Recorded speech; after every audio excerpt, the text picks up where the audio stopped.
దేవుని వాక్యాన్ని మనం పరిశీలన చేద్దాం. ఎంత ఇంట్రెస్ట్గా మనం కూర్చుంటే అంతగా దేవుడు మనతో మాట్లాడతారు.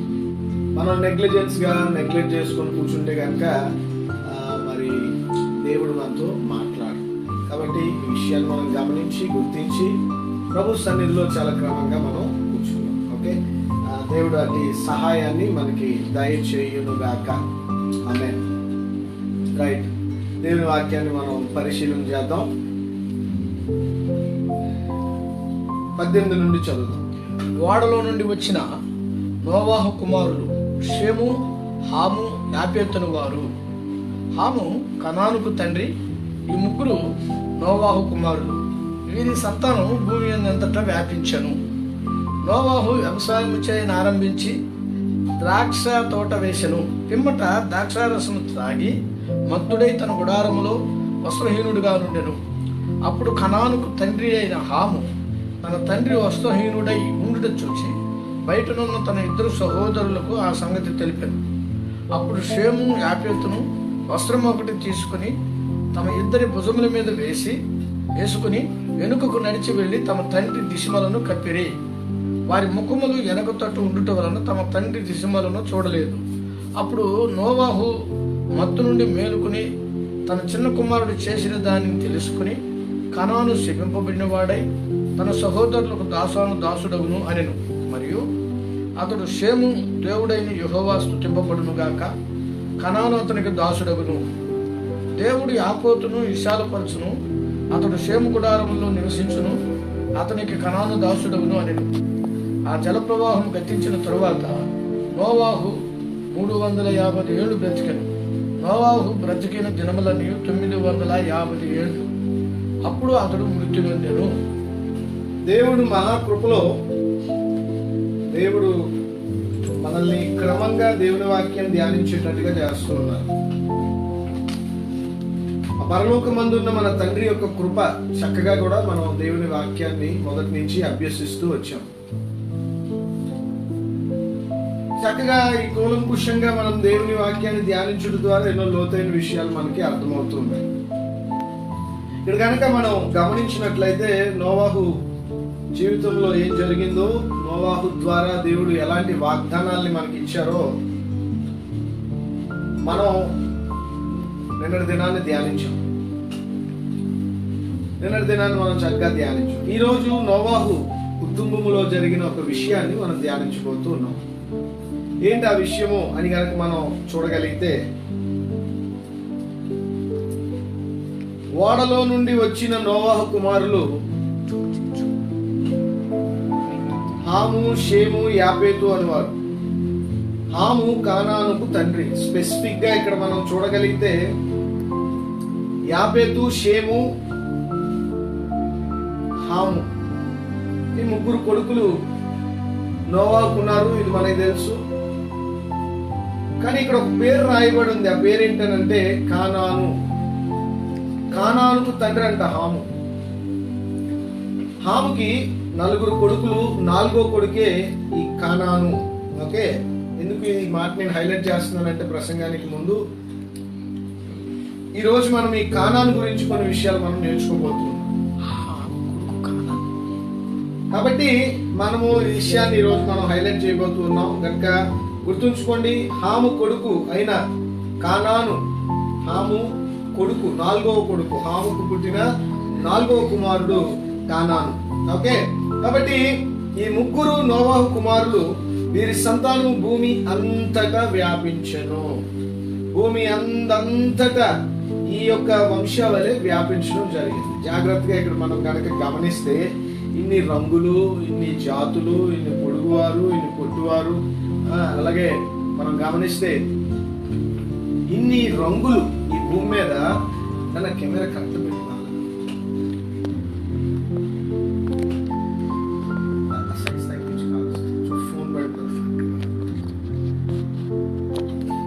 మనం కనుక గమనిస్తే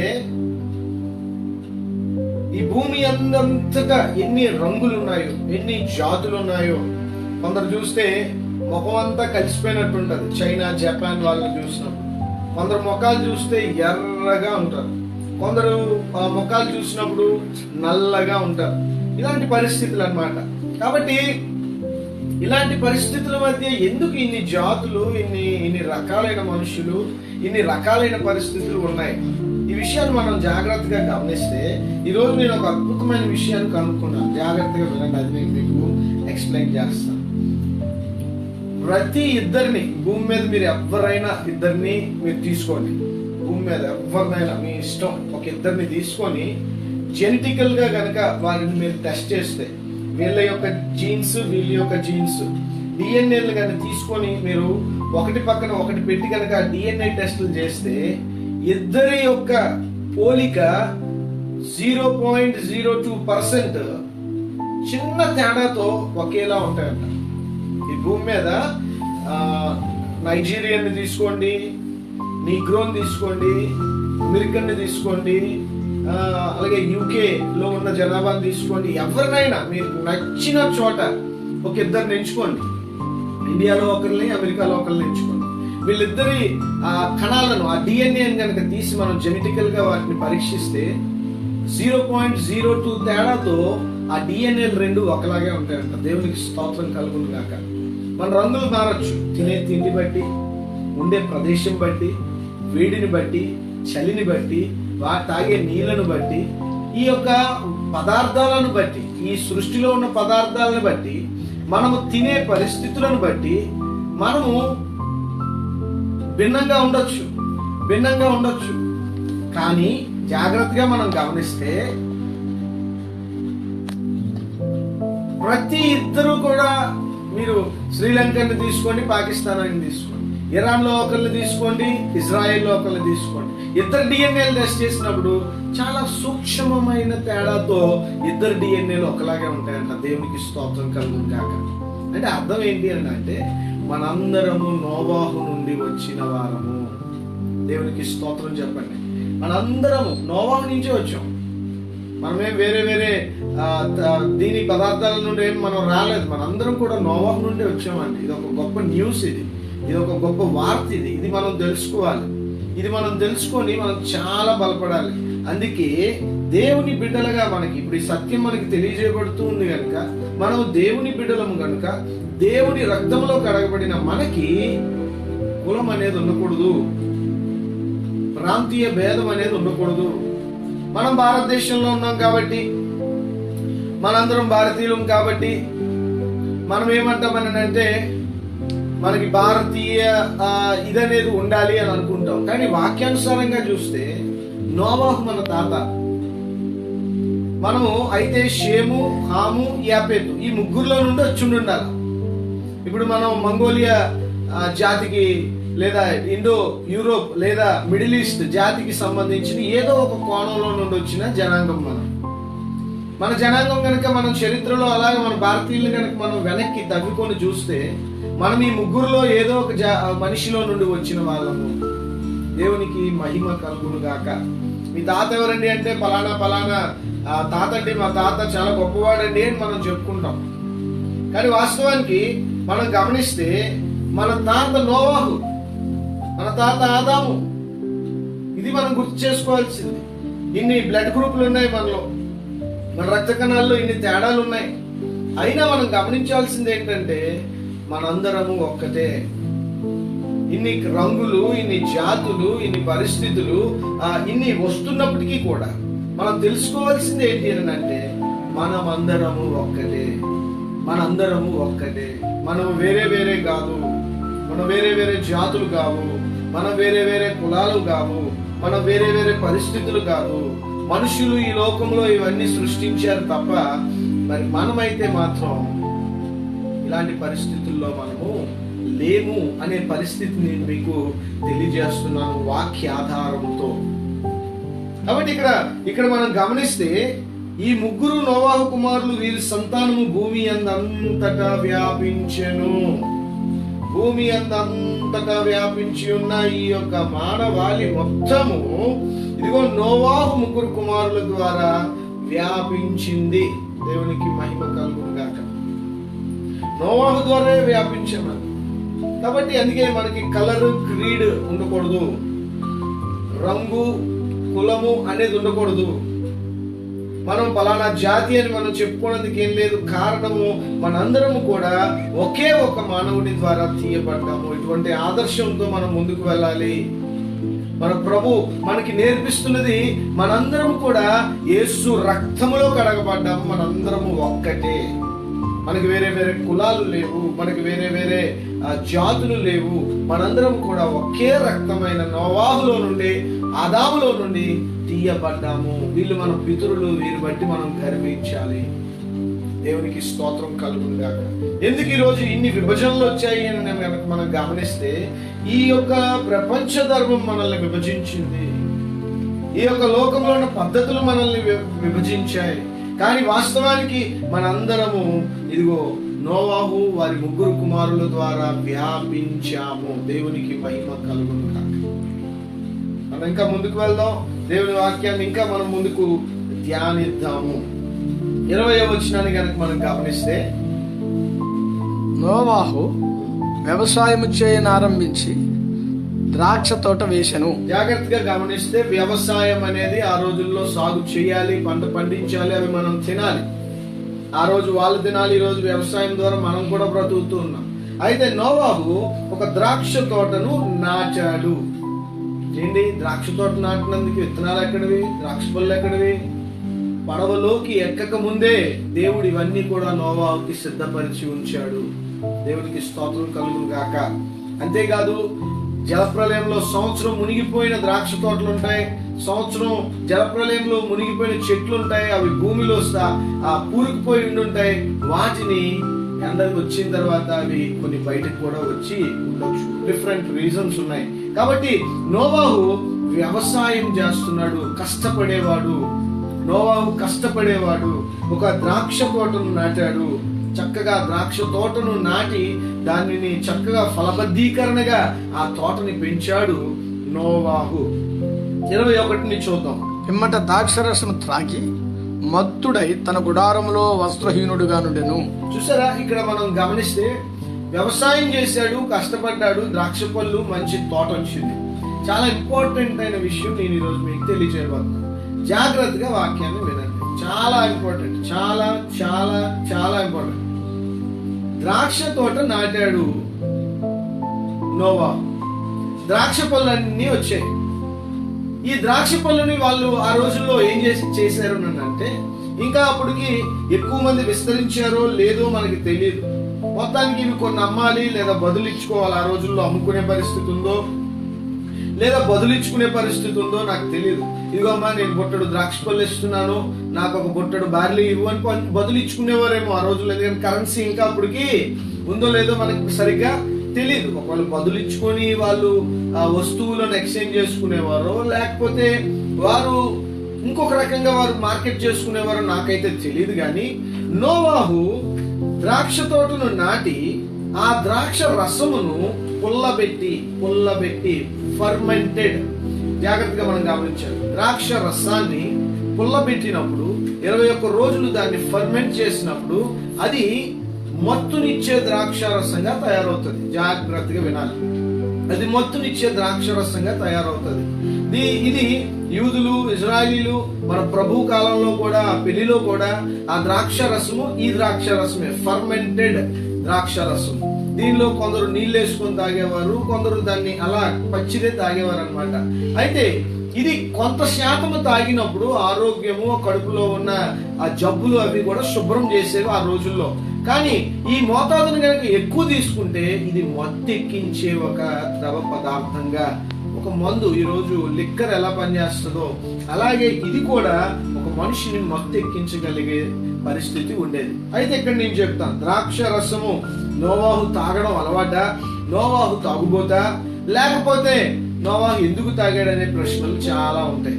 నేను మీకు ఒక 2 ఒపీనియన్స్ చెప్తాను, జాగ్రత్తగా వినండి. ఒకటి, నోవాహు త్రాగుడు అలవాటు ఉంటే దేవుని దృష్టిలో నోవాహు నీతిమంతుడు ఎలా అయ్యి ఉండేవాడు? నెంబర్ 1. నెంబర్ 2, జాగ్రత్తగా విందాం. ద్రాక్ష రసము పడవ దిగిన తర్వాత మొట్టమొదటిసారిగా నోవాహు తాగి ఉండొచ్చు. అది ఎలాంటి టేస్ట్ అది ఇస్తుందో కూడా నోవాహుకు తెలియని పరిస్థితుల్లో అది తాగడం వలన ఒకవేళ నోవాహు మత్తుడై, ఒక ఒకవేళ నోవాహు మత్తుడై, ఎందుకంటే ఈ రెండు అభిప్రాయాలు కూడా ప్రపంచవ్యాప్తంగా ఉన్నాయి. నోవాహు మత్తుడై పడిపోయాడు. దాన్ని ఎప్పుడు తాగనందున, అది ఫస్ట్ టైం నోవాహు తాగడం వలన మత్తుడైపోయి పడిపోయాడు. నోవాహు ఒంటి మీద చూడండి, అక్కడ మత్తుడై తన గుడారములో వస్త్రహీనుడుగా నుండెను. తన గుడారములో, ఇప్పుడు బయట ఎక్కడా లేదంట, బయట ఎక్కడా తిరగలేదంట. చూడండి జాగ్రత్తగా, తన ఇంటిలో ద్రాక్షరసమును తాగాడు. అందులో ఖచ్చితం. ఈ తాగిన మత్తులో తన గుడారంలో వస్త్రహీనుడైపోయాడు. తన పితరులు, తన తల్లిదండ్రులు, తన తాత అవ్వ అయిన ఆదాము అవ్వ కూడా ఆ పండు తినగానే వారు దిగంబరులై చెట్టు పొదను ఎలా దాక్కున్నారో, ఇక్కడ గుడారములో నోవాహు వస్త్రహీనుడై పడిపోయాడు. సో ఇప్పుడు నోవాహు పాపం చేశాడు అందామా, లేకపోతే తెలియక తాగాడు అందామో, మొత్తానికి నోవాహు చేశాడు, తాగాడు, అందులో తిరుగులేదు. ఇప్పుడు నోవాహు చేసిన ఈ పనికి జాగ్రత్తగా విన్నాం. ఒక తండ్రి, వృద్ధుడు, ఆల్మోస్ట్ 600 years ప్లస్, ఎందుకంటే 600 సంవత్సరాలకి పడవను కట్టాడు. 600 సంవత్సరం మొదటి నెల సంవత్సరం పడవలో ఉన్నారు. సో 601 సంవత్సరం తర్వాత భూమి మీదకి దిగారు. తర్వాత ఆ తోటనేసి అది పండించినందుకు ఇంకెన్ని సంవత్సరాలు పట్టిందో, మొత్తానికి 600+ సంవత్సరాల్లో నోవాహు తోటని నాటి ఆ ద్రాక్ష రసాన్ని త్రాగి మత్తుడైపోయాడు. ఈ జలప్రలయం తర్వాత 350 సంవత్సరాలు నోవాహు బ్రతికినట్టుగా 28వ వచనంలో మనం చూస్తున్నాం. సో మొత్తం 951 సంవత్సరాలు నోవాహు బ్రతికాడు. జాగ్రత్తగా కనుక మనం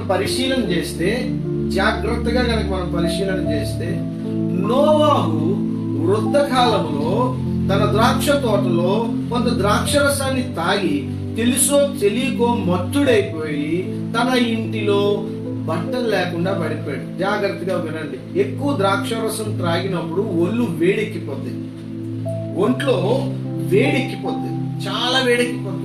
ఎలా వేడెక్కిపోద్ది అని అంటే ఒళ్ళు తట్టుకోలేనంత వేడెక్కిపోద్ది. అలాంటి టైంలో ఆ వ్యక్తి ఏం చేస్తాడంటే బట్టలన్నీ ఇప్పేస్తాడు. జాగ్రత్తగా, అందుకే తాగుబోతులు మనం ఎక్కడ చూసినా సరే వాళ్ళ ఒంటి మీద బట్టలు ఉండవు. ఎందుకు అంటే వాళ్ళు ఉండే ఆ మందు క్రియేట్ చేసే వేడికి వాళ్ళు ఏమవుతారనంటే వేడిని తట్టుకోలేక వారు వస్త్రహీనులు అయిపోతారు. వారు బట్టలు విప్పిన పరిస్థితిలోకి వారు వెళ్ళిపోతారన్నమాట. ఈ సత్యాన్ని మనం తెలుసుకోవాలి. సో అక్కడ ఎందుకు నోవాహు వస్త్రహీనుడై దిగంబరైపోయి ఉన్నాడు అని అంటే, ఇక్కడ మనం గమనిస్తే తనలో ఉన్న వేడి తను తట్టుకోలేకపోతున్నాడు. చూడండి, అంత నీతిమంతుడు, యెహోవా దయనొందినవాడు, యెహోవా కృపనొందినవాడు, యెహోవా 8 మందిని, ఆ 7 మందిని నోవాహుని బట్టి రక్షించాడు కదా. అంత నీతిమంతుడు సంవత్సరం పాటు ఓపికగా దేవుడిని ఎతికినవాడు తాగుబోతు అవ్వడు. కానీ ఇక్కడ ఈయన తాగాడు అంటే ఖచ్చితంగా అది ఫస్ట్ టైం బహుశా తాగి ఉండాలి. ఆ వేడిని తట్టుకోలేక తండ్రి దిగంబరిగా, ఇక్కడ వస్త్రహీనుడిగా కింద మత్తుడైపోయి పడిపోయాడు. చూడండి, తెలియక, తనకి ఇంత ముందు దాని పవర్ తెలియదు, ఆ మందు పవర్ ఏంటో తెలియదు. ఆ దాన్ని తాగేసేటప్పటికి ఆయన నిషా ఎక్కిపోయి పాపం ఆ వేడిని తట్టుకోలేక బట్టలు తీసేశాడు, ఆ ఇంట్లో పడిపోయాడు, దిగంబరయ్యింది. జాగ్రత్తగా మనం గమనిస్తే మద్యపానం మీద నేను కొంత మాట్లాడాలనుకుంటున్నాను, త్రాగుడు మీద నేను కొన్ని విషయాలు మీకు చెప్పాలనుకుంటున్నాను. బైబిల్లో తాగకూడదని ఎక్కడుందండి అని చాలా మంది ప్రశ్నిస్తారు. కొన్ని దగ్గర మనోవ్యాధన కలిగిన వాడు తాగితే వాడికి ఉల్లాసం కలుగుతుంది అన్న వాక్యం ఒక దగ్గర ఉంది. సో ఆ వాక్యాన్ని చూపించి చాలా మంది తాగుతూ ఉంటారు. చూడండి, తాగితే నరకానికి వెళ్తారని నేను చెప్పను. తాగితే నరకానికి వెళ్ళిపోతారు, దేవుడు మిమ్మల్ని నరకానికి పంపిస్తాడు అనే మాట దైవజనుడిగా నేను డేర్ చేయలేను. కానీ తాగుడు వల్ల వచ్చే పర్యవసానాలు మాత్రం నేను చెప్తాను. జాగ్రత్తగా వినండి. ఒక మనిషి ఆ మాత్రం తాగితే ఇంకా ఆ మాత్రం ఇంకొంచెం తాగాలనుకొని ఎక్కువ తాగి వెర్రి మాటలు మాట్లాడతాడు. ఒక త్రాగుబోతు మామూలుగా మాట్లాడు కదా, వెర్రిగా మాట్లాడతాడు, తిక్కగా మాట్లాడతాడు, ఎటకారంగా మాట్లాడతాడు. విపరీతమైనవి తన కంటికి కనిపిస్తాయి. సామెతల్లో ఈ మాటలన్నీ ఉన్నాయి. విపరీతమైనవి తన కంటికి కనిపిస్తాయి. మామూలు విషయాలే విపరీతంగా కనిపిస్తాయి. సరిగ్గా బండి తొక్కాల్సిన వాడు సరిగ్గా బండి తొక్కడు, సరిగ్గా కారు తొక్కాల్సిన వాడు సరిగ్గా కారు తొక్కడు. అన్యాయం న్యాయంగా, న్యాయము అన్యాయంగా, అబద్ధం నిజంగా, నిజం అబద్ధంగా. ఇలాగా మందు ఒక మనిషిని మొత్తెక్కిస్తుంది, అడ్డదారులు తొక్కేటట్టు చేస్తుంది, తప్పుడు ఆలోచనలు కలిగి బ్రతికేటట్టు చేస్తుంది. అందుకే ఇక్కడ భక్తుడు ముందుగానే మనకు రాయించి పెట్టాడు ఏంటి అని అంటే, నోవహు జీవితంలో ఈ పరిస్థితి ద్వారా మనం ఏం నేర్చుకోవాలంటే మద్యపానాసక్తులముగా మనం ఉండకూడదు. 1. కాబట్టి ఇక్కడ ఎలాంటి రిజల్ట్ ఇచ్చిందో కూడా మనం చూస్తున్నాం. ఒక నీతిమంతుడు, యెహోవా దయ కృప పొందిన ఒక దైవ భక్తుడు దిగంబరిగా తన గుడారంలో పడి ఉండడం ఎంత దౌర్భాగ్య స్థితి. ఒకసారి మనం పరిశీలన చేసుకోవాలి, ఒకసారి మనల్ని మనం పరీక్షించుకోవాలి. కాబట్టి త్రాగుడు అనే విషయానికి వచ్చేటప్పటికి తాగినోడు నరకానికి ఏమి వెళ్ళడు, అండర్లైన్ చేసుకోండి. తాగినోడు ఏమి నరకానికి వెళ్ళడు, అలాగని తాగమని దేవుడేమి చెప్పడు, ప్రోత్సహించుడు. అది వ్యక్తిగత నిర్ణయము. తాగుడు వల్ల వచ్చే పర్యవసానాలు భయంకరమైనవి. ఆ డబ్బులతో ఇంట్లో మంచి తిండి తినొచ్చు, ఆ డబ్బులతో ఇంకేదన్నా మంచి పని చేయొచ్చు, కానీ ఆ యొక్క త్రాగుడు వల్ల జరిగే పర్యవసానాలు మరి చాలా ఘోరమైనవి.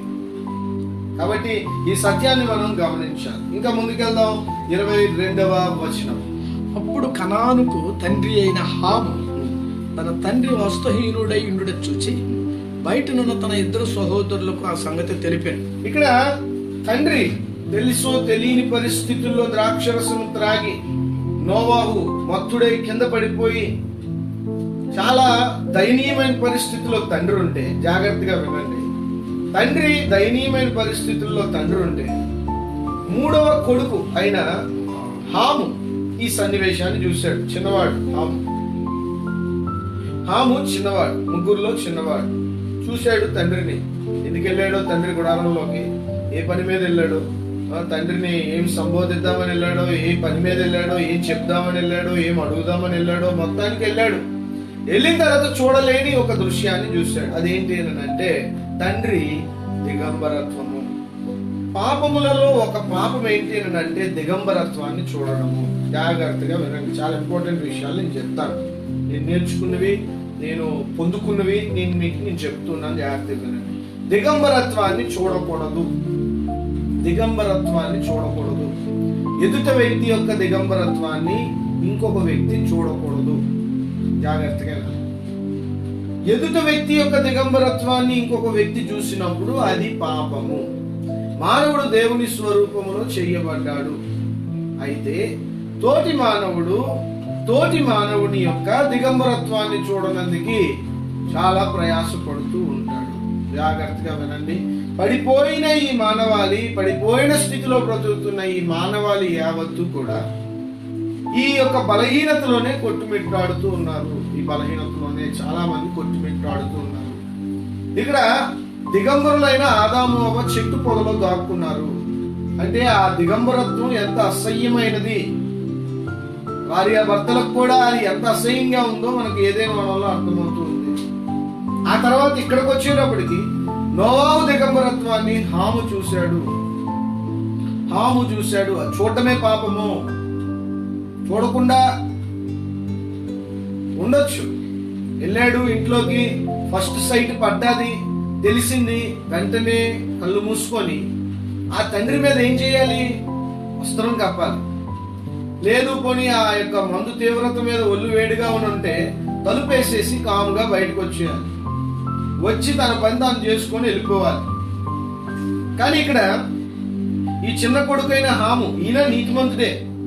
హాము కూడా ఆ పడవలో సంవత్సరం పాటు దేవుని యందు విశ్వాసం ఉంచి తండ్రికి కలిగిన దర్శనంలో పాలిభాగస్తుడే అయ్యాడు. హాము కూడా నీతిమంతుడే. హాము కూడా విశ్వాసే. హాము కూడా దైవభక్తి కలిగిన వాడే. హాము కూడా చర్చికి వెళ్ళేవాడే. హాము కూడా బైబిల్ వాక్యం చదివిన వాడే. హాము కూడా పాటలు పాడిన వాడే. హాము కూడా ఓడలో సంవత్సరం పాటు ఫ్యామిలీ ప్రేయర్ చేసిన వ్యక్తే. ఆమెమి భక్తిహీనుడు కాదు, ఆమెమి దుర్మార్గుడు కాదు. చిన్న చిన్న విషయాలు మన జీవితాల్లో తెలిసి తెలియకుండా చేసే పరిణామాలను బట్టి దేవుడు ఎంత సీరియస్ విషయాలుగా తీసుకుంటాడో అర్థం చేసుకోండి. ఇది చాలా చిన్న విషయం. ఒక చిన్న కొడుకు తండ్రి దిగంబరత్వాన్ని చూసి అన్నయ్యలు ఇద్దరికి వెళ్ళి చెప్పి అన్నయ్యలకు కూడా చూపిద్దామనే ప్రయత్నం చేశాడు. చాలా చిన్న విషయం. మీరు ఆలోచిస్తే ఇది పెద్ద విషయమేం కాదు అసలు. కానీ దేవుడు ఎందుకు దాన్ని శాపం వరకు తీసుకెళ్లాడు? ఎందుకు హాము 4వ కొడుకైన కానానుని శపించాడు? ఎందుకు నోవాహు హాము తరములో కానాన్ని శపించాలని దేవుడిని వేడుకున్నాడు? ఎందుకు నోవాహు కోరికను దేవుడు దీవించి ఆ శాపాన్ని స్థిరపరిచాడు? చాలా సీరియస్ గా ఆలోచించాడు. చాలా సీరియస్ గా. చిన్న విషయమే కదా. మీ జీవితాల్లో కూడా ఒకరి సీక్రెట్ మీకు తెలిసింది, ఒకరి గురించి ఒక వార్త మీకు తెలిసింది. ఒకరు మీ ఇంట్లోనో లేకపోతే పక్కింట్లోనో లేదా మీ కుటుంబంలోనో లేదా మీ చర్చ్లోనో లేకపోతే మీ ఆఫీస్లోనో లేకపోతే మీ క్లాస్లోనో మీ కాలేజ్లోనో ఒక విషయం మీకు తెలిసింది. తెలిసినప్పుడు మీరేం చేయాలి అని అంటే దాన్ని కప్పకుండా దాన్ని ఏం చేస్తారంటే అందరికీ చెప్పి దాన్ని విప్పి ఆ వ్యక్తి చేసిన పాపం ఒక ఎత్తు అయితే ఆ వ్యక్తి కంటే పెద్ద పాపం ఎవరు చేస్తున్నారని అంటే ఈ వ్యక్తి చేస్తున్నారు. ప్రేమ అన్ని దోషాలని కప్పుతుంది, కానీ గర్వము ఏం చేస్తుంది అంటే దోషాలని కప్పదు. దోషాలని ఈనాడు సాక్షి పేపర్లో ముద్రిస్తుంది. చాలా జాగ్రత్తగా ఇక్కడ మనం గమనించాలి. దాయడం దోషము ప్రేమ అన్ని దోషాలను కప్పుతుంది. కానీ ఇక్కడ మనం చూస్తే హాము తన తండ్రి ఏ స్థితిలో దోషం చేశాడో హాముకు తెలియదు. అంత ఆలోచించే ఆధ్యాత్మిక స్థితి హాముకు లేదు. ఆధ్యాత్మికంగా ఎదగకుండా మీరు ఎన్నిసార్లు ఈ పొరపాటు చేసి ఉంటారో ఒకసారి ప్రభు దగ్గర క్షమాపణ అడగండి. దొరికినోడు ఒక వ్యక్తి ఒక తప్పులో దొరికినప్పుడు ఆ వ్యక్తి ఆ తప్పు చేసి ఎంత బాధపడుతున్నాడో అది మనం పట్టించుకోం. కానీ ఆ వ్యక్తిని ఆ తప్పును బట్టి ఇంకా బాధపడేటట్టు చేస్తున్న సమాజము. చాలా షాకింగ్ విషయాలు నేను ఇప్పుడు చెప్పబోతున్నాను. ఆధ్యాత్మిక స్థితిలో ఎదగలేదు. ఫ్యామిలీ ప్రేయర్ లో ఉన్నాడు, నీతిమంతుల జాబితాలో ఉన్నాడు, దేవుని నీతిమంతుల యొక్క కుటుంబంలో ఉన్నప్పటికీ కూడా హాము ఇమ్మెచ్యూర్డ్ గా బిహేవ్ చేశాడు. ఒరే అన్నయ్యలు రండిరా, యాపేతనియా, షేమన్నయ్య, రా చూడు మన డాడీ ఏం చేశాడు, చూడు మన తండ్రి ఏం చేశాడు, ఎంత దౌర్భాగ్యపు పని చేశాడో చూడు. ఒరే అన్నయ్యలు చూడండి రా. ఈ అన్నయ్యలు దైవ భయం ఉన్నవాళ్ళు, తండ్రి అంటే గౌరవం ఉన్నవాళ్ళు ఏం చేశారని అంటే చూడండి, అక్కడ రాయబడదు, చదవండి. అప్పుడు షేము యాపేతును వస్త్రం ఒకటి తీసుకొని తమ ఇద్దరి భుజముల మీద వేసుకొని వెనుకకు నడిచి వెళ్ళి తమ తండ్రి దిశములను కప్పిరి. వారి ముఖములు వెనక తట్టు ఉండుట వలన తమ తండ్రి దిశములను చూడలేదు. ఎంత దైవభక్తి కలిగిన కొడుకులండి యాపేతు షేము. నేనంటే వాళ్ళ పుట్టిన క్రొనాలజీలో మాట్లాడుతున్నాను. యాపేతు షేము వెళ్ళారు. తమ్ముడు చెప్పాడు, ఆ శంకల గుద్దుకొని వచ్చి చెప్పాడు, సంబరపడిపోయి చెప్పాడు, పండగ చేసుకుంటూ వచ్చి చెప్పాడు, ఒరే చూడరా మన డాడీ ఎలాంటి పాడు పని చేశాడు, చూడరా మన డాడీ ఎలాంటి పని. పాపం ఆ సంవత్సరం ఆ పడవలో ఆ నోవాహు చేశాడా పని? చేయలేదు. పడవ కడుతున్నప్పుడు ఆ 120 సంవత్సరాలు చేశాడా నాన్న? చేయలేదు. దానికి ముందు చేసినట్టుగా రికార్డు ఉందా? లేదు, చేయలేదు. ఫస్ట్ టైం చేశాడు, మొట్టమొదటిసారి చేశాడు. ఇంతకాలము నోవాహు జీవితంలో ఉన్న విశ్వాసము, విధేయత, పరిశుద్ధత ఇవన్నీ లెక్కించలేదు చిన్న కొడుకు. ఏది లెక్కించాడు? చిన్న పొరపాటును లెక్కించాడు. ఒక తెల్ల కాగితం ఉంది, దాని మీద ఒక నల్ల గీత ఉంది. మా తెల్ల కాగితం ఎవరికైనా ఇచ్చామనుకోండి, ఆ నల్ల గీతలను గీసి ఏం చూస్తారు వాళ్ళు? తెల్ల కాగితాన్ని చూడరు, దాని మీద ఉన్న ఆ నల్ల గీతనే చూస్తారు. ఎందుకు ఈ నల్ల గీత ఉంది? మన మానవ సహజం ఏంటి అని అంటే ఒక మనిషిలో ఉన్న మంచి వ్యక్తిత్వాన్ని వదిలేసి ఆ చెడ్డదాన్నే పట్టుకుంటుంది. ప్రతి మనిషిలో కూడా మంచి వ్యక్తిత్వం కూడా ఉంటుంది. భార్య భర్తలో, భర్త భార్యలో, అత్త కోడల్లో, కోడలు అత్తలో, మామ అల్లుళ్ళలో, లేకపోతే మిగతా బంధు బాంధవ్యాల్లో, ఆఫీసుల్లో మనం కనుక గమనిస్తే వ్యక్తిలో చాలా పాజిటివిటీలు ఉంటాయండి. కానీ అవి ఏవి గమనిస్తాం? చెడునే గమనిస్తుంది, హాములాగా. కానీ యాపేతు షేముల్ని గనక మనం చూస్తే ఎంత విధేయులండి. ఒక వస్త్రము తీసుకొని ఇద్దరు భుజముల మీద వేసుకొని వెనక్కి నడిచి వెళ్తున్నారంట. తండ్రి అక్కడ ఎక్కడో పడి ఉంటే వీళ్ళు నడుచుకొని వెనక్కి వెళ్ళి ఆ వస్త్రం కప్పి మళ్ళీ వెనక్కి చూడకుండా కాముగా తిరిగి వచ్చి తలుపేసేసారు. దేవునికి స్తోత్రం కలుగును గాక. చూడండి, వాళ్ళ తండ్రి గౌరవాన్ని కాపాడిన కొడుకులు, దేవుడి నీతి అంటే ఏంటో ఎరిగిన కొడుకులు, మానవ జీవితంలో తోటి మనిషిని క్షమించే గుణమున్న కొడుకులు ఇద్దరు. కొందరు క్షమించరు, క్షమాపణ ఉండదు, అసలు క్షమించరు. వాళ్ళేదో ఎప్పుడు తప్పు చేయలేనట్టు, వాళ్ళేదో ఎప్పుడు పాపం చేయలేనట్టు, హాము జీవితంలో ఇంక ఎన్నడూ పాపం చేయడు అన్నట్టుగా, హాము జీవితంలో ఏ నల్లమచ్చలు లేనట్టుగా, హాము జీవితంలో అస్సలు ఎక్కడ కుడి ఎడమకి తొట్టిల్ల లేనట్టుగా, హాము ఎంత గర్వపడి తొందరపడి నా తండ్రి దిశములను చూడటమే కాకుండా అది అన్నయ్యలిద్దరికీ కూడా చూపించే ప్రయత్నం చేశారు. చాలా సీరియస్ విషయం. తోటి వ్యక్తి జీవితంలో ఉన్న బలహీనతను అందరికీ చెప్పి సంతోషిస్తున్నావా? అది చాలా పెద్ద పాపము. గాసిప్స్ అంటే ఎంత ఇష్టమో. మూడో వ్యక్తి గురించి ఇద్దరు మాట్లాడుకుంటే అబ్బో ఎంత చెవులకు ఎంత హాయిగా ఉంటుందో. ఆ వ్యక్తి ఇలాంటి అంటారా, అలాంటి అంటారా, ఇలా అంటారా అని చెప్పుకొని ఎంత హాయిగా చెవుని బొక్కురుకుంటారో, ఆ దురద ఎంత హాయిగా ఉంటుందో. ప్రియ దేవుని బిడ్డలారా, ఒక సహోదరుడిని ఎన్నిసార్లు క్షమించాలో తెలుసా? 77 సార్లు అంట. అంటే ఎంత తెలుసా? 490 సార్లు అంట. అంటే జాగ్రత్తగా గమనిస్తే ఇన్ఫినిటీ ఎన్నిసార్లు అయినా క్షమించాలంట. దేవునికి స్తోత్రం కలుగును గాక. అయినా అన్నిసార్లు ఏ వ్యక్తి అన్ని పాపాలు అనే తప్పులు ఒక వ్యక్తితో చేయడు. 490 తప్పులు ఎవరు చేస్తారండి? ఒక వ్యక్తి పట్ల చేయరు కదా. అంటే ప్రభు ఉద్దేశం ఏంటంటే, ఒకవేళ అన్నిసార్లు ఎవరు చేయరు, ఒకవేళ అన్నిసార్లు చేసినా మనం ఏం చేయాలంట? క్షమించాలంట. మన యేసు ప్రభు వారు చెప్పిన సత్యవాక్యమును బట్టి ప్రభువుకు మహిమ కలుగును గాక. ఆయన రాజ్యం త్వరగా వచ్చింది గాక.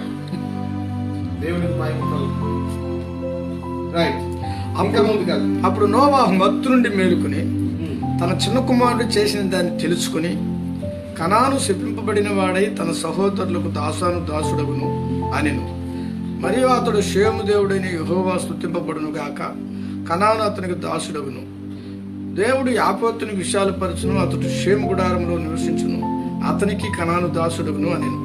ఆ జల ప్రవాహం గతించిన తరువాత నోవాహు 350 ఏళ్ళు బ్రతికి. చాలు. ఇప్పుడు ఈ సన్నివేశం అంతా జరిగింది. ఇద్దరు విధేయులైన కొడుకులు, ఒక అవిధేయుడైన కొడుకు. జాగ్రత్తగా ఇక్కడ గమనిస్తే 24వ వచనంలో, అప్పుడు నోవాహు మత్తు నుండి మేల్కొని తన చిన్న కుమారుడు చేసిన దానిని తెలుసుకుని. నోవాహు మత్తు నుండి లేచిన నోవాహు వెంటనే జరిగిన విషయాలన్నీ, ఎందుకంటే తను ఎప్పుడు జరగనిది ఒకటి జరిగింది తన జీవితంలో.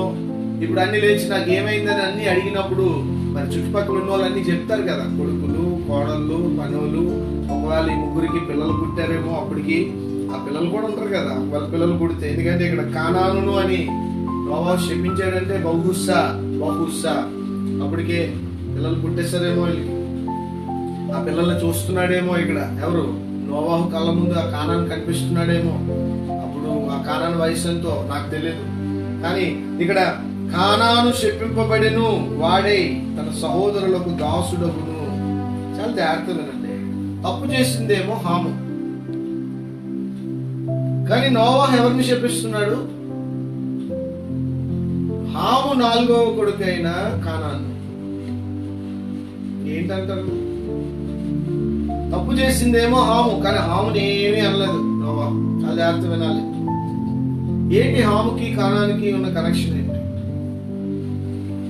హాముకి కానానికి ఉన్న కనెక్షన్ ఏంటి? హాము తప్పు చేస్తే ఎప్పుడైనా గమనించారా? మనం ఇంతకాలం ఏమనుకున్నామంటే హామునే శపించాడు దేవుడు అనుకున్నాం కదా, అవునా కదా? కానీ ఎవరిని శపించాడు? కానాను. హాముకి 4వ కొడుకు కానాను.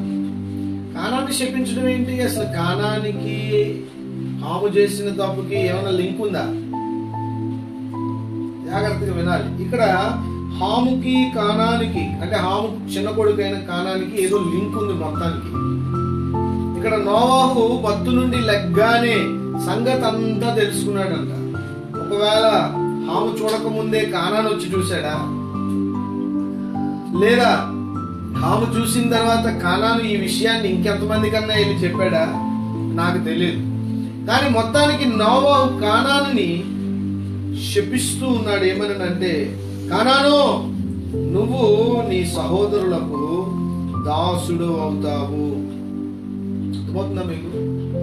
నీ సహోదరులకు దాసుడు అవుతావు అంటే షేము, యాపేతు, షేము, హాము మిగతా కొడుకులకు కానాను ఏమవుతాడంట? దాసుడు అవుతాడంట. జాగ్రత్తగా వినండి, దాసుడు అవుతాడని నోవాహు ఒక శాపాన్ని రిలీజ్ చేశాడు. ఇప్పుడు సబ్జెక్ట్ లోకి వెళ్దాం. ఇజ్రాయిలీలు 40 సంవత్సరాలు ఐగుప్తు చెరలో నుండి విడిపింపబడి 400 సంవత్సరాలు చెరలో నుండి ఉండి విమోచింపబడి 40 సంవత్సరాల అరణ్య యాత్ర ప్రయాణం చేసి యోర్దాను అవతల ఉన్న కానాను దేశాన్ని స్వతంత్రించుకున్నారు. కానీ వాస్తవానికి బాగా వినాలి, ఆ కానాను దేశము దేవుడు ఎవరికి ఇచ్చారంటే అబ్రహాంకి ఇచ్చారు. అయితే అబ్రహాం తర్వాత ఇస్సాకు తర్వాత యాకోబు కరువు వచ్చి ఐగుప్తుకి వెళ్ళిపోయారు. ఐగుప్తుకి వెళ్ళిపోయిన తర్వాత బాగా వినండి, ఖాళీ చేసిన ఆ స్థలాన్ని కానాను, ఆ యొక్క ఇజ్రాయెల్ని లేకపోతే ఆ వాగ్దాన భూమిని కానానీయులు వచ్చి ఆక్రమించుకుంటారు. ఈ కానానీయుడే ఇగో ఇక్కడ మొదలయ్యాడు కదా, హాము 4వ కొడుకైన కానాను ఉన్నాడు కదా, వీడెళ్ళి ఆ ప్రాంతాన్ని ఆక్రమించుకుంటాడు. ఈ కానాను చరిత్ర కనుక మనం చూస్తే, కానాను వంశావళి కనుక నేను రేపు ఎల్లుండో నేను మీకు ఈ విషయాలన్నీ క్లారిఫై చేస్తాను. రేపు కానీ ఎల్లుండి కానీ ఈ కానాను వంశం చూస్తే చాలా దరిద్రులు పుట్టారు. నిమ్రోదు ఎవడు? చాలా పెద్ద హంటర్ అంట, పెద్ద శూరుడు అంట, దేవుని కార్యాలు చేయలేదు, అన్ని దురాత్మ కార్యాలే చేశాడు భూమిలో. ఇలాంటి వాళ్ళందరూ పుట్టారు ఈ కానాను జాతిలో. కారణం ఏంటంటే నోవాహు కానాన్ని శపించాడు. జాగ్రత్తగా వినండి, ఎందుకు శపించాడు అని అంటే, హాము చేసిన పని ఆ తర్వాత ఇంకేదో సందర్భం జరిగి ఉండాలి, వాటి వలన కానాను శపింపబడిన చరిత్ర. నేను ఈరోజు వెళ్ళలేదు చరిత్రలోకి, ఈరోజు కొంచెం బిజీగా ఉండడం వల్ల నేను ఆ చరిత్ర అంతా మరలా నేను ఒకసారి దాన్ని పరిశీలించి నేను రేపు మీకు కంక్లూజన్ తీసుకొస్తాను. ఈ కానాను వంశము దేవునికి విరుద్ధంగా బ్రతికిన వంశం. నోవాహు శపిస్తే దేవుడు ఆ శాపాన్ని ఏం చేశాడో తెలుసా? ధృవీకరించేశాడు. ఇక్కడ ఇంకోటి కూడా చెప్తున్నాను, 25వ వచనం నుంచి 27వ వచనం వరకు నోవాహు ఒక ప్రవచనం చెప్తూ ఉన్నాడు. ఒక ప్రవచనం అని, ఒక తండ్రి తన కుమారుల సంతానాన్ని శపిస్తూ ఉన్న ఒక కోణం, దీవిస్తున్న మరొక కోణం. అర్థమవుతుందా? సో ఇక్కడ హాము యొక్క 4వ కొడుకైన కానానుని శపించేశాడు నోవాహు. ఆ శాపాన్ని దేవుడు ధృవీకరించేశాడు, స్థిరపరిచేశాడు. తద్వారా నోవాహు సంతతిలో హాము 4వ కొడుకైన కానాను శపింపబడ్డాడు. ఎలాంటి శాపం అది కూడా ఇక్కడ రాయబడింది ఏంటంటే, దాసులై బ్రతకాలి. ఎవరికి దాసులు? తన అన్నదమ్ములకు. ఎవరు అన్నదమ్ములు? యాపేతు, షేము, వాళ్ళకి పుట్టారు కదా, ఆ కొడుకుల వంశావళి అంతటికి ఈ కానాను దాసుడై బతుకుతాడు. దేవునికి స్తోత్రం కలుగుతుంది.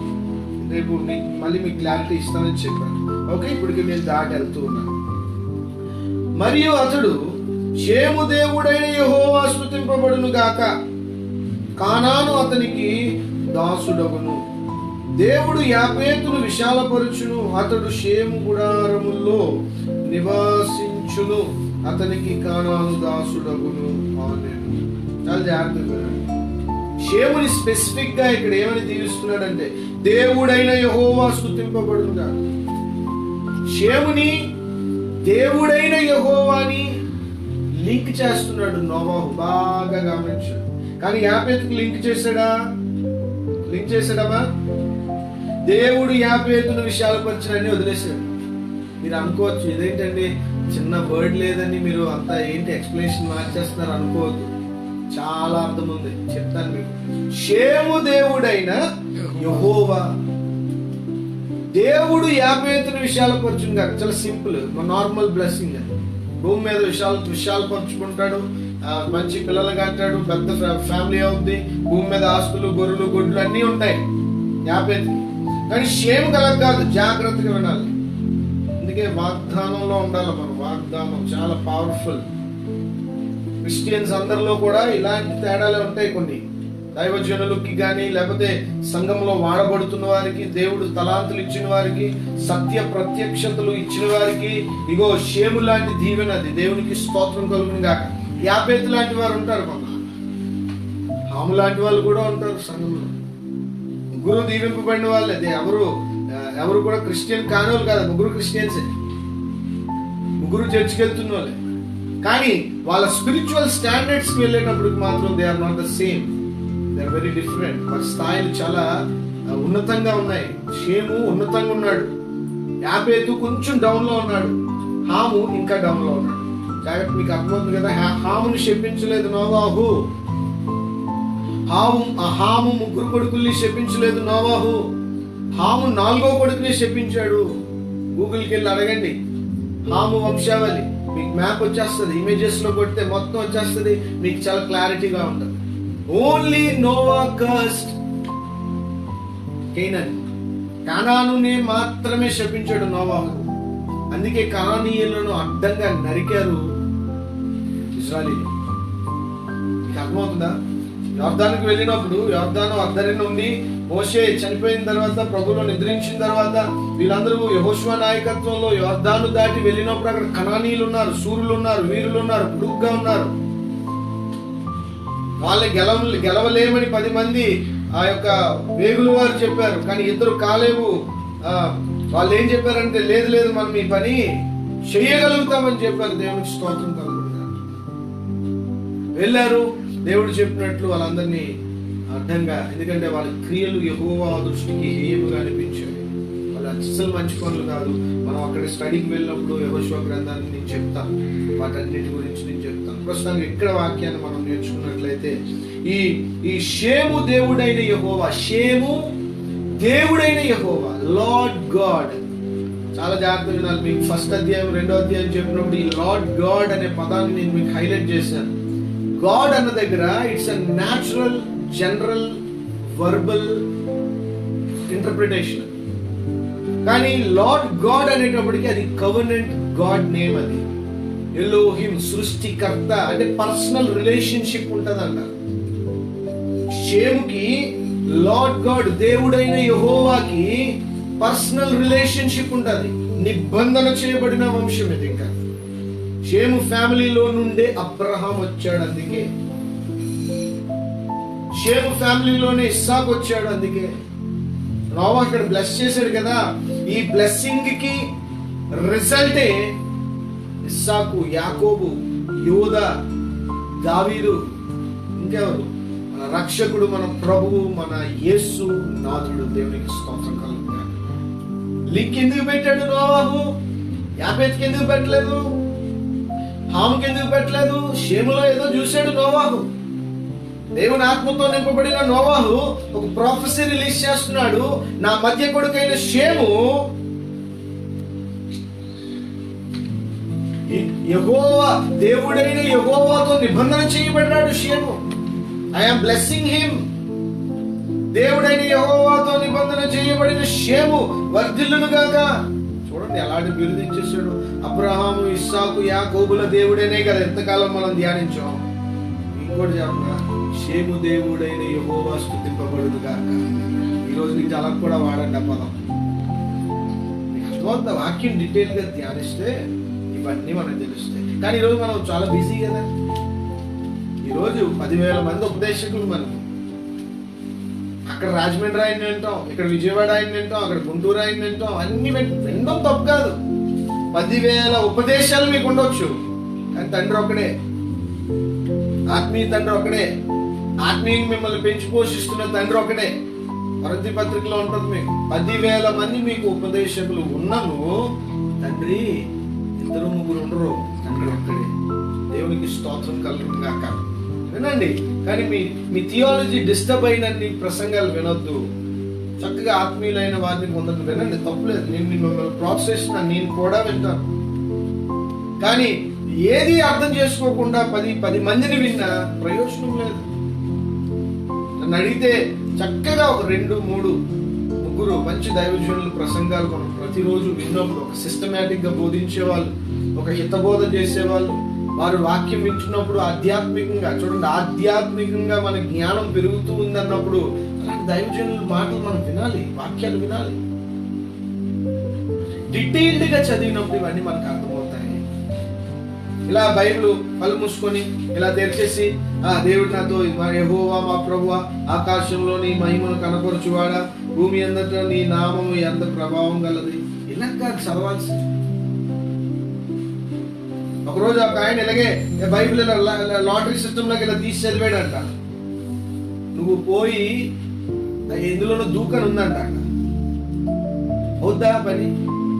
అలా కాదు, అలా మనం చదవకూడదు. బైబిల్ ఎప్పుడు సిస్టమేటిక్ గా చదవాలి. ఇప్పుడు మీరు మీ పిల్లల్ని స్కూల్లో జాయిన్ చేస్తారు, మీ స్కూల్లో ఆ పిల్లలకి పాఠాలన్నీ వరుసగా చెప్పారు అనుకోండి, వరుసగా అది సిస్టమేటిక్ గా చెప్పారు కాబట్టి ఫీజులు కడతాం, మంచి స్కూల్ అంటాం.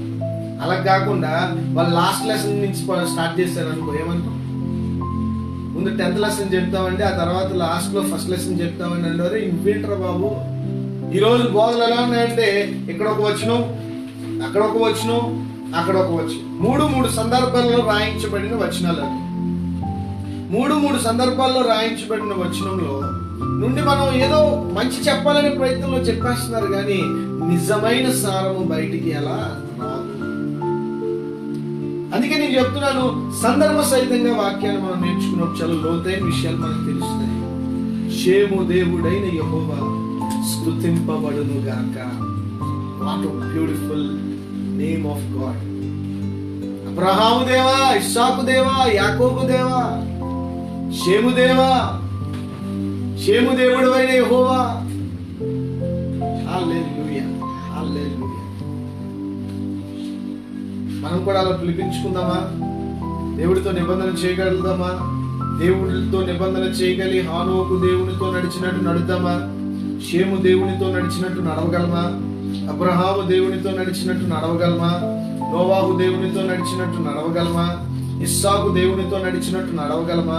బ్యూటీ ఏంటంటే దేవుని కృప. ఇస్సాకు వాగ్దాన దేశంలో పుట్టి, వాగ్దాన దేశంలో పెరిగి, వాగ్దాన దేశంలో పెళ్లి చేసుకొని, వాగ్దాన దేశంలో బ్రతికి, వాగ్దాన దేశంలో చనిపోయాడు. స్తోత్రం చెప్పాలి. ఎప్పుడు పరదేశికి వెళ్ళలేదు, ఎప్పుడు అన్నిటితో ఫ్రెండ్షిప్ లేదు, ఎప్పుడు ఎక్కడికి వెళ్ళలేదు. వాగ్దానంలో బ్రతికి వాగ్దానంలో చనిపోయాడు ఇస్సాకు. అందుకే వాగ్దాన పుత్రుడు అంటారు ఇస్సాకు. దేవునికి మహిమ కలుగునుగా. దేవుడు అబ్రహాముని, దేవుడు అబ్రహాము నీ కొడుకుని బలిచ్చి అంటే ఎందుకు ఏమని అడగలేదు. ఇల్లు కత్తెత్తేసాడు, పడుకోబెట్టేసి కొడుకుని. నా తండ్రిని దేవుడు నన్ను బలి అడిగాడని చెప్పి ఆ కొడుకు కూడా ఎవరొస్తాడు చక్కగా కాళ్ళు చేతులు కట్టించుకొని తండ్రి చేత పడుకుండిపోయాడు. ఇది ఎక్కడ ఫ్యామిలీ అండి? అబ్రహాము దేవుడిని నమ్మిన అది అతనికి నీతిగా ఎంచబడ్డదంటే ఏంటండి అసలు? అది ఎంత విధేయుల కుటుంబం అండి. అలాంటి కుటుంబాన్ని దేవుడు మేలు చేయకుండా ఉంటాడా? అలాంటి కుటుంబాన్ని ఆశీర్వదించకుండా ఉంటాడా? అలాంటి కుటుంబంకు మాట ఇచ్చిన దేవుడు ఆ కుటుంబాన్ని విడిచిపెడతాడా? నో. అబ్రహాము దేవుడిని నమ్మిన అది అతనికి నీతిగా ఎంచబడింది. నా జీవితంలో అద్భుతమైన మాట. అబ్రహాము దేవుడిని నమ్మండి. నరుల నాసికారంధ్రములలో ఊపిరి గలవాడు ఏపాటివాడు, వాడిని ఎన్నిక చేయవచ్చా? మనుషులకు ఎందుకు భయపడుతున్నాం? దేవుడైన యెహోవాకు భయపడదాం. అప్పుడు మనుషులందరూ మనకి స్నేహితులే, మనుషులందరితో సఖ్యత ఉంటాం, మనుషులందరితో వినయ విధేయతలతో వర్ధిల్లుతాము. దేవునికి మహిమ కలుగును గాక. ఇంకా ముందుకెళ్దాం. కానాను అతనికి దాసుడు. బాగా వినండి. షేము దేవుడైన యెహోవా చేత నిబంధన చేయబడ్డాడు. అంటే ఇశ్రాయేలీలు. షేములో ఏముంది? ఇశ్రాయేలీలు ఉన్నారు. అబ్రహాం, ఇస్సాకు, యాకోబు ఉన్నారు కదా. ఇప్పుడు ఈ ఇశ్రాయేలీలకి కనానీయులు ఏమయ్యారు? దాసులయ్యారు. ఇప్పుడు అర్థమవుతుందా ఎందుకు కనానీయులను ఇశ్రాయేలీలు ఎంత తగిలారు? ఎందుకు కనానీయులను ఘోరాతి ఘోరంగా హతం చేశారు? ఎందుకు? జలప్రలయం తర్వాత నూతన సృష్టిలో నూతన భూమి మీద అడుగుపెట్టిన నోవాహు ఇచ్చిన శాపము. మానవాళికి ఏకైక యాజకుడు నోవాహు. ఆ రోజు అక్కడ ఆ బలిపీఠం కట్టినప్పుడు ఆ నోవాహు ఇచ్చిన శాపము, ప్రవచనము నెరవేర్పే కనానీయులు ఇజ్రాయేలుకి దాసులయ్యారు. ఇంకా ముందుకెళ్దాం. దేవుడు యాపేతుని విశాలపరిచెను. చెప్పాను కదా, కామన్ గ్రేస్, నార్మల్ బ్లెస్సింగ్, విశాలత, అద్భుతమైన విశాలత. ఎక్కడికి వెళ్ళినా యాపేతుకి తిరుగులేదు. మంచి ప్రాస్పారిటీ, చేసిన పని అంతట్లో ప్రాస్పారిటీ. అతడు షేము గుడారంలో, ఇక్కడ వచ్చిన సబ్ క్లాస్ పెట్టారు. ఏంటి అని అంటే షేము గుడారంలోనే బతుకుతాడంట. ఎవరు? యాపేతు. యాపేతు ఎవరు? యాపేతు వంశావళి రేపు నేను మీకు చెప్తాను. ఈ యాపేతు వంశావళి అందరూ ఇజ్రాయేల్ దగ్గర ఆదరణ పొందిన వారు, వాళ్ళ కింద బ్రతికిన వాళ్ళు. అయితే అతనికి కానాను దాసుడు. వాళ్ళకి కూడా, యాపేతు వంశానికి కూడా, దాన్ని ఫస్ట్ లో చెప్పాను కదా, ఈ కనానీయులు దాసులు అవుతారు. దేవునికి మహిమ కలుగును గాక. 28వ వచనం. ఆ జల ప్రవాహం గతించిన తరువాత నోవాహు 350 ఏళ్లు బ్రతికెను. 350 ఏండ్లు నోవాహు అబ్రహామును చూశాడు. వయసుని క్యాల్కులేట్ చేసుకుంటే అబ్రహాము, నోవాహు తరాలన్నీ క్యాల్కులేట్ చేసుకుంటే అబ్రహాం పుట్టిన టైంకి నోవాహు బ్రతుకున్నాడు. అద్భుతమండి వాక్యం, ఎంత యాక్యురేటో. జలప్రలయం గురించి అబ్రహాం చెప్పుకుంటుంటాడు. మీకు అర్థమవుతుందా? ఒకే వంశం, ఒకే కుటుంబం. తర్వాత నోవాహు బ్రతికిన దినంలో నోవాహు 350 ఏండ్లు బ్రతికాడు. పడిపోయిన లోకంలో ఆ పాపాత్ముల మధ్య, అందరూ పాపులే కదా, అందరూ పాపులే, కానీ తేడా ఏంటంటే పాపులలో ఆత్మీయతను స్థాపించిన దేవుడు. కొందరిని దేవుడితో నిబంధన చేసుకున్నాడు. వాళ్ళే క్రైస్తవులు, వాళ్ళే ఇజ్రాయేలీలు, అందరూ పాపులే. హిందూ మతంలో ఉన్నవారు పాపులే, ముస్లిం మతంలో ఉన్నవారు పాపులే. అంటే వారు నైతికంగా వారి జీవితాలు చూస్తే క్రైస్తవులు పాపులే, అందరూ పాపులే. అయినప్పటికీ దేవుడు కొందరిని తీసుకొని ఆయనతో నిబంధన చేసుకున్నాడు. అందుకే ఈరోజు ఆ నిబంధనకు కారణంగానే మనకి దైవ ప్రత్యక్షతలు వస్తున్నాయి. ఆ నిబంధనకు కారణంగానే మనం సత్యంలో బ్రతుకుతున్నాం, మనకు సత్యం తెలుస్తుంది. అందుకే మనము సత్యదేవుణ్ణి ఆరాధిస్తున్నాం, ఆత్మతో ఆరాధిస్తున్నాం, సత్యంతో ఆరాధిస్తున్నాం. ఆత్మదేవుణ్ణి ఆత్మలోనే పొందుకుంటున్నాము. ఈరోజు ఒకళ్ళ ఇంటికి వెళ్ళాను, దురాత్మ పట్టిందని నన్ను పిలిచారు. నాతో పాటు ఇంకొంతమంది మేము దైవజనుల్లో వెళ్ళినప్పుడు ఆ ఇంట్లో మరియమ్మ ఫోటో ఉంది, ఆ ఇంట్లో యేసుప్రభు ఫోటో ఉంది, ఆ ఇంట్లో యోసేపు ఫోటో ఉంది. ముందు ఆ ఫోటోలన్నీ తీయించాను. సత్య సంబంధుల విగ్రహారాధన చేయకూడదు. మరియమ్మ ఎవరండి? మరియమ్మ విగ్రహానికి మనం ఇచ్చేయడం ఏంటండి? యోసేపు ఎవరండి? దత్తత తండ్రి. దేవుడు దత్తత తీసుకున్నాడు తండ్రిగా యేసేకి. ఎక్కడన్నా దత్తత కొడుకుని చూసాం, కానీ దత్తత తండ్రి మానవ చరిత్రలో ఒకేసారి జరిగింది. అదే యోసేపు యేసు ప్రభువుల విషయము. యోసేపు మొక్కడం ఏంటండి? వాళ్ళ ఫోటోలు మన ఇంట్లో ఉండడం ఏంటండి? అసలు యేసు ప్రభు ఫోటో మన ఇంట్లో ఉండడం ఏంటండి? యేసు ప్రభు భూమి మీద సంచరించినప్పుడు కెమెరాలు ఉన్నాయా? మరి ఏ ఫోటోని తీసి మీరు పెట్టారు? అది ఎవరి రూపం? ఆకాశం అందైనను, భూమి అందైనను, భూమి కింద జలములైనను ఏ రూపమును మీరు మొక్కకూడదనే దేవుని ఆజ్ఞ మర్చిపోయారా? యేసుప్రభు అని చెప్పి యేసుప్రభు ఫోటోలు పెట్టేసి, యేసుప్రభు ఫోటోలు దండేసి ఆ పువ్వులు పెట్టేసి, ఇంకా వీలైతే లడ్లు అట్టుపళ్ళు కూడా పెట్టేస్తారు, అగరొత్తులు పెట్టేస్తారు, దీపం గుడ్లు పెట్టేస్తారు, నాగపట్నం నుంచి తెచ్చిన కొబ్బరి నూనెలు పెట్టారు. మీ ఇష్టమే. దేవుడు హర్షిస్తాడు అనుకుంటున్నారా? జాగ్రత్తగా మనం తెలుసుకోవాలండి విషయాలన్నీ కూడా. అందరం ప్రాబ్లమే. మనతో దేవుడు నిబంధన చేసుకున్న బట్టి మనం ఈరోజు సత్యవంతులుగా దేవుడు మనల్ని నిర్ధారించి తన ఆత్మను దయచేశాడు, తన సత్యాన్ని ఈరోజు మనకు దయచేశాడు. అందుకే మనం ఆయన ఆత్మతో సత్యంతో ఆరాధిస్తున్నాం. ఏ విగ్రహాన్ని మనం పూజించుకోవద్దు. అది మరియమ్మదైనా, అది యోసేపుదైనా, అది యేసుక్రీస్తు ప్రభుదైనా చివరి అర్థం చేసుకోండి. విగ్రహారాధన చేయకూడదు. ఎందుకు చాలా మంది చేస్తున్నారు? మీరు చేస్తున్నది పాపం. దేవుడు ఆత్మ కనుక ఆయన ఆరాధించు వారు ఆత్మతో సత్యంతో ఆరాధించాలి. పాస్టర్ గారు మీరు అలా చెప్తారు, మీ వయసు ఏర్పడదాం అనుకుంటున్నారేమో. అది మహాఘోర పాపము. దేవుడు ఒక రోజు ఆయన న్యాయపీఠం ఎదురు మిమ్మల్ని లెక్క అడుగుతాడు ఖచ్చితంగా. దానికి తగ్గ శిక్షణ కూడా దేవుడు విధిస్తాడేమో. జాగ్రత్త, భయపడండి, మార్చుకోండి మీ పద్ధతులను. ఆకాశానికి భూమికి మధ్య వేలాడిన వాడు యేసు ప్రభు ఒక్కడే. ఆయనే చెప్పాడు, అమ్మా సమరయ స్త్రీ, దేవుడు ఆత్మ కనుక ఆయన ఆరాధించువారు ఆత్మతో సత్యంతో ఆరాధించాలి. అంతేగాని విగ్రహాలు బొమ్మలను పెట్టుకొని కాదు, నా ఫోటో పెట్టి కాదు. మరియమ్మ ఫోటో, నన్ను కన్నాదని మరియమ్మ ఫోటో పెట్టుకున్నారు. నేను గాడిద ఎక్కాను కాబట్టి గాడిద ఫోటో పెట్టుకుని గాడిదని మొక్కుతారా? పేతురు నా శిష్యుడు కాబట్టి పేతురుకి ఫోటోలు కట్టేస్తారు కదా, పేతురుకి విగ్రహాలు కట్టేస్తారు కదా. చర్చ్ పేరు ఏంటి అని అంటే జీసస్ క్రైస్ట్ చర్చ్ కాదు, సెయింట్ పీటర్స్ చర్చ్ అంట. ఎవరు సెయింట్ పీటరు? సెయింట్ పీటర్ కూడా ఒక పాపాత్ముడే. అపోస్తలులందరూ పాపాత్ములే, ప్రతి భక్తుడు పాపాత్ముడే. ఆయన కృప మనల్ని రక్షించిందండి, ఆయన కృప మనల్ని లేవనెత్తిందండి. జీసస్ క్రైస్ట్ చర్చ్ అని పెట్టకుండా, జీసస్ క్రైస్ట్ చాపల్ అని పెట్టకుండా సెయింట్ పీటర్ ఎవరండి? Saint Peter. సెయింట్ పీటర్ మీకోసం రక్తం కాచాడా? చెప్పండి. సెయింట్ పీటర్ మనకి ఆకాశానికి మధ్యవర్తి. సరే, ఎలా వక్రీకరింపబడిపోయో, దేవుడికి చెందాల్సినవి చెందకుండా ఎలాంటి పరిస్థితులు వెళ్ళిపోతున్నాయి. చాలా సాత్వికంతో నేను మీకు చెప్తున్నాను, ఇలాంటి క్రియలు మీ చుట్టుపక్కల, మీ ఇంట్లో ఉంటే ముందుగా అవి తీసేయండి. ఒకవేళ మీ చుట్టుపక్కల ఎవరైనా ఇంట్లో ఉంటే దాన్ని ప్రార్థనాపూర్వకంగా వాళ్ళకి ప్రేమతో చెప్పి వాళ్ళకి తీసేయండి అనే మాట మీరు చెప్పండి. మీరు వెళ్ళి తొందరపడి తీసేయవద్దు. వాళ్ళకి హృదయంలో కలిగి వాళ్ళు తీస్తే అది వాళ్ళకి ఆశీర్వాదం. మూఢభక్తుల నుండి బయటికి తీసుకురండి. క్రైస్తవ్యంలో పెరిగిపోయిన మూఢభక్తిని తీసివేయండి. 350 ఏండ్లు నోవాహు ఈ పడిపోయిన ఈ మానవాళి స్థితిని చూస్తూ, మారిపోయిన ఆ జలప్రలయం తర్వాత ఆ వాతావరణ పరిస్థితుల్లో బ్రతుకుతున్న నోవాహు విరిగి నలిగిన హృదయంతో బ్రతికాడండి. తర్వాత నోవాహు బ్రతికిన దినములన్నీ 950 ఏళ్ళు. అప్పుడు అతడు మృతి పొందెను. ఇలా నోవాహు జీవితం చివరిలో ముగించబడ్డది. ఇంత డీటెయిల్డ్ గా మనం వాక్యం ఎందుకు నేర్చుకుంటామో తెలుసా? సత్యం అంటే ఏంటో మనం తెలుసుకోవాలి. సత్యమందు మనం ప్రతిష్ఠించబడాలి. కనుక సత్యానికి మించిన ఐశ్వర్యం లేదు, సత్యానికి మించిన ధనం లేదు.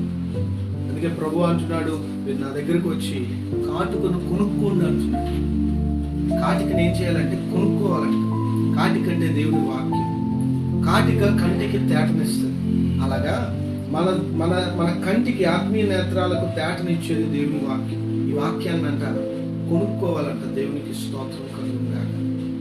ఫ్రీగా తీసుకుంటే ఆశీర్వాదం ఉండదు, కొనుక్కోవాలంట. కాబట్టి ఈ విషయాన్ని మనం గమనిద్దాం. రానున్న రోజుల్లో మరింత వాక్యం దేవుడు మనకు అందించబోతున్నాడు. ప్రార్థన చేయండి. ఈ సహవాసము, ఈ యొక్క వీడియో పరిచర్య వర్ధిల్లునట్లు ఇంకా మంచి కెమెరా కొని దీన్ని ఇంకా మంచి అడ్మినిస్ట్రేటివ్గా ఈ రూమ్ను ఒక స్టూడియోగా చేసి దాన్ని ఇంకా మరి ముఖ్యంగా ముందుకు తీసుకెళ్లాలనే ఒక ఆలోచనతో ఉన్నాం. ప్రభు ఇస్తారు, ఇచ్చిన తర్వాత వెళ్దాం, నిదానంగా వెళ్దాం. కాబట్టి ప్రార్థన మాత్రం చేయడం మర్చిపోవద్దు. అటు కృప ప్రభు మనందరికీ దయచేయును గాక. ఆమేన్. ప్రార్థన చేస్తాం.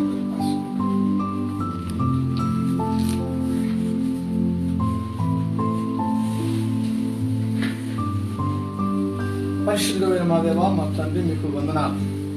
ఆయన కనాను తండ్రి హాము నోవాహు నాయన దిగంబరుడు అయినట్టు చూసి వారి అమలుకి వచ్చి చెప్పినప్పుడు నాయన ప్రభా, నోవాహు వస్త్రదానం చేసినటువంటి ఆయన షేము యాపేతులను ఆశీర్వదించినట్లుగాను, షేము దేవుడిని యెహోవా స్తుతింపబడునుగాకని ఆయన మా తండ్రి షేము దేవుడుగా మరి నోవాహు చెప్పినట్లు మేము చూస్తున్నాం. కనుక మా జీవితాల్లో నాయన మేము ఎవరినైనా సరే వేలెత్తి చూపెట్టే వారు కాకుండా నీ ఎదుట ప్రార్థన చేసి వారి దోషంలను కప్పుకునే వారు నాకు మాకు సహాయం చేయండి.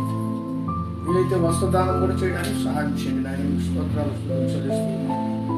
అలాగే మా తండ్రి నాయన మరి కానాను చెప్పించబడిన వాడై ఈరోజు వరకు కూడా కానానులో నాయన మరి ఇజ్రాయేలుకి యుద్ధం జరుగుతూనే ఉంది. కాబట్టి నాయన మరి మీరు ఆకలిలో అది సమాప్తం అవుతుందని లేఖనాలు సెలవిస్తున్నాయి. కనుక మీరు ఆకలిలో ఎత్తబడే గుంపులో మేము అందరం కూడా ఉండడానికి లేఖనాలు ఆయన మా హృదయాల్లో ముద్రించుకుని ముందుకు వెళ్ళడానికి సహాయం చేయమని ఇంకా అనేక విషయాలు మాకు తెలియజేస్తూ ఉండగా నా తండ్రి భయంతోనూ భక్తితోనూ ఉణుకుతో నాయన మా తండ్రి రక్షణ మేము కొనసాగించుకునేలాగా అంత మనకు సహించేవాడు తండ్రి అని చెప్తున్నాను. మేము సహించుకునే ప్రభు మీరు అక్కడ అంతబడే గుంపులో ఉండేలాగా మాకు సహాయం చేయమని మా ప్రభువును మా రక్షకుడైన యేసునామములో అడిగి వేడుకుంటున్నాము తండ్రి. ఆమె షాలో బ్లెస్సింగ్. తొట్టెళ్ళకుండగా మనల్ని కాపాడుటకును ఆయన మహిమిత్ర మన అందరినీ నిర్దోషులుగా నిలుపుటకును శక్తిగల మన రక్షకుడైన యెహోవాకు మన ప్రభువైన యేసుక్రీస్తు తన స్వరక్తం ఇచ్చి కనినటువంటి కొనినటువంటి సంగమ ద్వారా అనగా మన ద్వారా యేసు యొక్క మహిమయు మహిత్యమును ఆధిపత్యమును అధికారము యుగములకు పూర్వం సర్వయుగములకు కలుగును గాక. ఆమేన్.